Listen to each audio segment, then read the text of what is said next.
बिस्मिल्लाहिर्रहमानिर्रहीम। अस्सलाम वालेकुम। Welcome to M Pharma. मैं हूँ doctor Ema Umar, senior lecturer in doctor institute में अपनी सर्विसेज देते हुए एक नए टॉपिक के साथ फिर से हाजिर हूँ। आज जो टॉपिक हमने बेसिकली पढ़ना है वो एक न्यू सब्जेक्ट हम शुरू करने लगे हैं, pharmaceutical chemistry. First prof pharmacy में हमने ये सब्जेक्ट हमारा पाया जाता है। तो इंशाल्लाह इसकी आज फर्स्ट इंट्रोडक्टरी वीडियो मैं अपलोड करूँगी। इसके बाद फर्दर भी ये लेक्चर्स आप देख सकेंगे। चलो तो वीडियो को स्टार्ट करते हैं। चैनल को लाइक सब्सक्राइब शेयर करना मत भूलिएगा। फार्मास्यूटिकल केमिस्ट्री, बेसिकली आप लोगों ने इंटरमीडिएट में डिफरेंट टाइप ऑफ केमिस्ट्रीज पढ़ी होंगी, जैसे कि inorganic chemistry, organic chemistry, physical chemistry. But जब आप मेडिसिन की फील्ड में आ जाते हैं तो हम इसमें फार्मास्यूटिकल केमिस्ट्री पढ़ते हैं। क्या होती है फार्मास्यूटिकल केमिस्ट्री? चलिए तो देखते हैं। Pharmaceutical chemistry which deal about drug design itself एक बहुत वास्ट टॉपिक है। ठीक है, इसमें बेसिकली कोई भी ड्रग कोई भी फॉर्मूलेशन है, ठीक है, अगर हम किसी भी ड्रग की फॉर्मूलेशन में ज़रा सा भी हम उसका स्ट्रक्चर चेंज कर दें तो वो ड्रग जो हमें बेनिफिट दे रही होती है वो इट्सल्फ हमारे लिए पॉइज़न के तौर पे काम करना शुरू कर देती है। मतलब कि किसी ड्रग के लिए अगर कोई ड्रग डिज़ाइन की है हमने, फ़र्ज़ करें पैराडोल का स्ट्रक्चर है, उसमें हम ज़रा सी भी तब्दीली लेके आएँ तो गलत तब्दीली कह लें आप कि ऊपर नीचे अगर हम ज़रा से भी उसमें हमने मिस्टेक कर दी तो जो ड्रग हमें बेनिफिट दे रही थी वो हमारे लिए हार्मफुल हो जाएगी।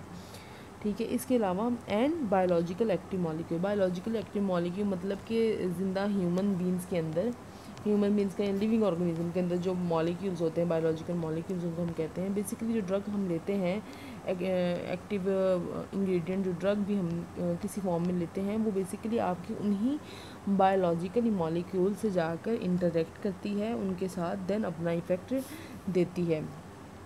तो इसमें हमने क्या पढ़ा कि केमिस्ट्री, फार्मास्यूटिकल केमिस्ट्री जो सी है वो डील कर रही है किसी भी ड्रग के डिज़ाइन को बनाने में, ठीक है, और उसके बायोलॉजिकल एक्टिव मॉलिक्यूल में कि वो ड्रग आगे लिविंग ऑर्गेनिज्म की बॉडी में जाके किस तरह इंटरेक्ट करती है और किस तरह अपना इफ़ेक्ट देती है। अब हमें इसका एम देखना है। मेन एम इसका देखेंगे is to obtain new chemical molecule that could enable discovery of new pharmaceuticals. Basically अगर आज से 50 साल पहले आप लोग ज़रा थोड़ा सोचें तो बहुत सारे केमिकल नहीं थे जिनको हम नहीं जानते थे। फिर आहिस्ता आहिस्ता लोगों ने रिसर्च वर्क किया, अपना डिस्कवरियाँ की, तो उनको बहुत सारे न्यू केमिकल्स मिले जिनकी वजह से उन्होंने क्या किया, न्यू ड्रग डिस्कवर की, बहुत सारी हेल्पफुल न्यू ड्रग डिस्कवर की, न्यू प्रोडक्ट्स बनाई, नई दवाइयाँ बनाई जो आज इंसानों के लिए बहुत हेल्पफुल हैं। ठीक है, फॉर एग्ज़ाम्पल अगर मैं आपको एग्जांपल दूँ, कैंसर में अब नैनो पार्टिकल्स के थ्रू जो सा है पेशेंट्स को डील किया जा रहा है। ठीक है, मतलब कि ये मेडिसिन जो होती हैं ये डायरेक्ट उसी जगह पर जाके अपना इफेक्ट देती हैं जहाँ पर कैंसरस सेल है। नॉर्मली पहले जो मेडिसिन थी वो कैंसर सेल को तो ट्रीट करती थी, बट साथ साथ वो क्या करती थी, वो बाकी जो नॉर्मल टिश्यूज़ थे उनको भी डैमेज करती थी। लेकिन अब साइंस ने तरक्की करके, रिसर्च वर्क करके ऐसी नैनो पार्टिकल्स फॉर्मुलेशंस निकाली हैं कि डायरेक्ट वो उन्हीं सेल को जाके टारगेट करती हैं जिनमें कैंसरस सेल ग्रो किया होता है। तो ये हमारे पास बेनिफिट है। ठीक है, उसके अलावा और enhance already noun drug structure, और कोई भी ड्रग स्ट्रक्चर कह लें आप, जो किसी भी ड्रग स्ट्रक्चर में थोड़ी सी मॉडिफिकेशन करके हम उसको बहुत बेहतर बना सकते हैं।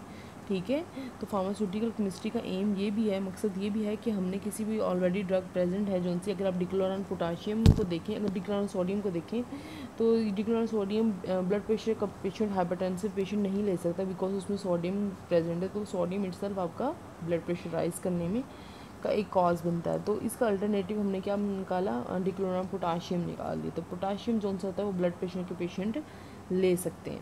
तो थोड़ी सी मॉडिफिकेशन करके आप एक ड्रग जो पहले से मौजूद है उसको बहुत बेहतर बना सकते हैं, उसके साइड इफ़ेक्ट कम कर सकते हैं इस तरह।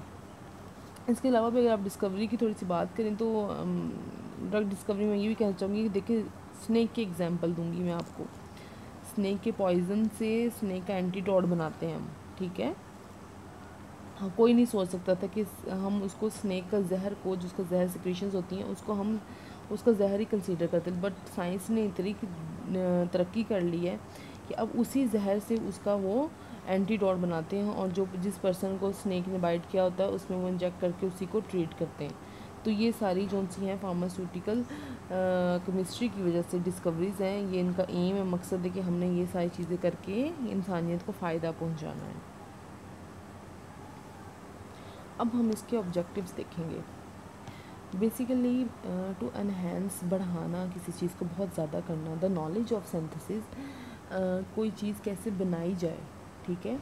आइसोलेशन कैसे की जाए उसकी, मतलब उसको अलग कैसे किया जाए। अलग आइसोलेशन मतलब इस तरह ले लें कि अगर मैं आपको एग्जांपल दूँ, पानी को चीनी में मैंने मिक्स कर दिया, अब मैं आपको कहूँ कि इस चीनी को अलग करें, पानी से आइसोलेट करें, तो सिंपल है, आपको पता है। आप जाके वाटर को हीट करेंगे तो वो जो वाटर है उसको वेपरेशन वेपर्स की फॉर्म में वेपरेट हो जाएगा और पीछे हमारे पास जो बच जाएंगे वो चीनी हमारे पास रह जाएगी।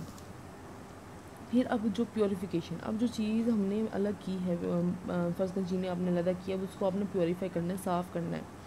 And characterisation of various pharmaceutical, अब उसको हमने उस चीज़ को हमने प्योरीफाई करने के बाद उसको करेक्टराइज करना है, मींस कि उस चीज़ को हमने बताना है कि ये इसका क्या इफ़ेक्ट होता है, इसमें क्या कैरेक्टरिस्टिक हैं, इसके क्या बेनिफिट्स हैं। फॉर एग्जांपल कि दो बच्चे हैं, एक बच्चा बहुत अच्छा है पढ़ाई में, हम कहेंगे कि पढ़ाई में भी अच्छा है, खेलने में अच्छा, और एक बच्चा बिल्कुल भी अच्छा नहीं है, तो हम इनको डिफरेंस करेंगे कि ये बच्चा बहुत अच्छा है, इसमें ये कैरेक्टर्स हैं, ये पढ़ता भी है, ये खेलता भी है, ये गेमिंग भी करता है, और ये ताबियादारी, जबकि दूसरा बच्चा जो उनसा है ना वो ताबियादार है, वो पढ़ता है ना। इस तरह हम उसको कैरेक्टराइज करेंगे, ठीक है। To enhance the skill of, second point है to enhance the skill for effective handling of chemical, glassware analytical instrument, ठीक है। अब हमने क्या कहना है, केमिकल्स की हैंडलिंग किस तरह करनी है, केमिकल्स की हैंडलिंग हमने किस तरह करनी है, ग्लास वेयर और इंस्ट्रूमेंट की किस तरह हैंडलिंग करनी है। आपको पता होना चाहिए कि आप लैब में गए हैं, हमने अपने स्टूडेंट्स की स्किल्स को डेवलप करना है, उनको बताना है उन्होंने केमिकल्स की हैंडलिंग किस तरह करनी है, ग्लास वेयर किस तरह करनी है, डिफरेंट ग्लास वेयर जो शीशे के बने होते हैं वो कौन सा स्टीलर है, वो किस चीज़ में इस्तेमाल हो रहा है, पिक्नोमीटर किस तरह इस्तेमाल हो रहा है, ठीक है। और एनालिटिकल इंस्ट्रूमेंट, एनालिटिक मतलब जांच पड़ताल के लिए जो इंस्ट्रूमेंट इस्तेमाल होते हैं कि इस ड्रग में ये चीज़ है, इस ड्रग में ये चीज़ प्रेजेंट है, उनको हमने किस तरह इस्तेमाल करना है, इसके अकॉर्डिंग हमने अपने जो उनसे टीचर्स हैं, जो हमारे स्टूडेंट्स हैं, उनकी स्किल को हमने डेवलप करना है। To encourage student and faculty for the research activity, हमने इनकरेज करना है अपने स्टूडेंट्स की और फैकल्टी को कि वो लैब में जाएं, रिसर्च करें, डिफरेंट तरीक़ों से डिफरेंट इंस्ट्रूमेंट इस्तेमाल करके कोई ऐसी प्रोडक्ट बनाएं जो इंसानियत को फ़ायदा आगे जाके पहुंचा सके। To provide proper qualities and skills to enhance student required to fulfill the job responsibility as chemist in pharmaceutics, chemicals and biomedical industries। अब एक स्टूडेंट को हमने प्रॉपर जो सा तैयार करना है कि वो किस तरह अगर उसको कोई जॉब मिलती है एज ए केमिस्ट के तौर पर वो जाता है या इंडस्ट्री में जाता है, तो उसकी क्या जॉब रिस्पॉन्सिबिलिटीज़ हैं, उसके अंदर क्या क्या स्किल्स होनी चाहिए और वो उनको किस तरह परफॉर्म कर सकता है। तो हमने ये 5 साल के कोर्स से अपने स्टूडेंट को प्रॉपर ट्रेन करना होता है। इसके अलावा तो train the student about the safe handling, हमने अपने स्टूडेंट को ट्रेन करना है कि वो केमिकल की सेफ़ हैंडलिंग किस तरह करें, किस तरह एंड क्रिएटिंग अवेयरनेस, और किस तरह अवेयर हमने करना अपने स्टूडेंट को। कोई हैज़र्ड केमिकल, किसी केमिकल कोई हैज़र्डस इफ़ेक्ट आ गया है तो हमने उसको किस तरह ट्रीट करना है, तो इसके मुताबिक भी हमने अपने स्टूडेंट्स को जो है ट्रेन करना है। अब हमने स्कोप डिस्कस करना है फार्मास्यूटिकल केमिस्ट्री का, मतलब क्या क्या स्कोप है इसका, किस किस फील्ड में इसको हम इस्तेमाल कर सकते, कोई इस्तेमाल करने वाले है भी फील्ड के नहीं। तो अब हम स्कोप देखेंगे। In development and formulation of drug, किसी भी ड्रग की डेवलपमेंट और फॉर्मुलेशन बनाने के लिए हम इस्तेमाल कर सकते हैं फार्मास्यूटिकल केमिस्ट्री को। इसके अलावा treating patient with disease, patient को ट्रीट कर सकते हैं फार्मास्यूटिकल केमिस्ट्री के नॉलेज से। आप डिफरेंट केमिकल इस्तेमाल करके अपने पेशेंट को ट्रीट कर सकते हैं। To analyse the effect of different chemical, आप एनालाइज कर सकते हैं, जांच पड़ताल कर सकते हैं किस केमिकल का क्या इफ़ेक्ट है, कितनी एफिकेसी है। The drug application by from pharmaceutical company are reviewed by the chemist at FDA। अगर कोई कंपनी क्लेम करती है कि हमारे जो सी ड्रग है उसकी ये बेनिफिट्स हैं, वो इस तरह एक पेशेंट को क्योर करती है, तो इसमें साइड इफ़ेक्ट्स इसके बहुत कम हैं। तो एफडी क्या करती है, उस ड्रग को मंगवाती है और रिव्यू करती है, जांच पड़ताल करती है उस ड्रग की कि वाकई जो कंपनी ने क्लेम किया है वही बेनिफिट्स मिल रहे हैं कि नहीं मिल रहे। Synthetic and pharmaceutical analytical chemistry are two distinct field of pharmaceutical. अब फार्मास्यूटिकल केमिस्ट्री को आगे हमने फर्दर दो तरह से डिवाइड कर दिया, एक सिंथेटिक फार्मास्यूटिकल, एक एनालिटिक फार्मास्यूटिकल केमिस्ट्री में। तो सिंथेटिक फार्मास्यूटिकल में अगर आप देखें, in this new drug and product are created, इसमें हम एक न्यू ड्रग और प्रोडक्ट को बना सकते हैं मोस्ट इफेक्टिव, बहुत ज़्यादा इफेक्टिव वे में, जिसके साइड इफ़ेक्ट कम हो। किसी भी ड्रग को सिंथेटिक फार्मास्यूटिकल हम खुद न्यू ड्रग बना सकते हैं जिसके बहुत जो इफेक्टिव ज़्यादा हो और उसके साइड इफ़ेक्ट्स कम हो। और इसके अलावा अगर हम एनालिटिकल फार्मास्यूटिकल्स में देखें तो in this the drug is defined by using various pharmaceutical method, इसमें हम किसी भी ड्रग की जांच पड़ताल कर सकते हैं, डिफ़ाइन कर सकते हैं उसको, ठीक है। तो जो चीज़ हमने बनाई वो ठीक है कि नहीं है, तो हम वो एनालिटिक फार्मास्यूटिकल के ज़रिए से कर सकते हैं। तो ये था हमारा टॉपिक आज का। होप सो आपको बहुत हेल्पफुल रहा होगा। ये टॉपिक इतना ज़्यादा कॉमन नहीं मिलता यूट्यूब पे, तो मैंने सोचा क्यों ना इस पर एक वीडियो बनाऊँ।